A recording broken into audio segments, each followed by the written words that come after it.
بسم اللہ الرحمن الرحیم۔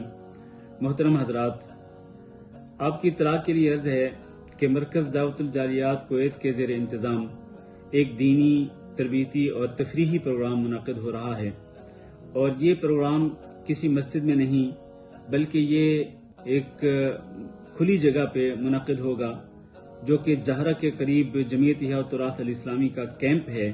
اسی میں انشاءاللہ یہ پروگرام ہوگا، صبح 8 بجے سے لے کے شام 4 بجے تک جاری رہے گا، 3 فروری بروز جمعۃ المبارک، اور اس میں انشاءاللہ دینی اعتبار سے بھی بہت سارے فوائد ہوں گے، اور اس میں تفریح بھی ہوگی، گیمز بھی ہوں گی، کوئز بھی ہوں گے، اور درس قرآن بھی ہوگا، خطبہ جمعۃ المبارک بھی ہوگا۔ تو فیملیز کے لیے بہت اچھا موقع ہے کہ ایک پورا دن جو ہے وہ باہر گزاریں۔ اس میں انشاءاللہ صبح ناشتہ بھی دیا جائے گا اور دوپہر کو کھانا بھی دیا جائے گا، چائے وغیرہ، باقی ہر قسم کا انشاءاللہ دینی اور تفریحی اعتبار سے ہر چیز کا انتظام ہوگا۔ تو میں تمام اپنے بھائیوں کو اور ماؤں بہنوں کو دعوت دیتا ہوں کہ وہ اس پروگرام میں بھرپور انداز سے شرکت کریں۔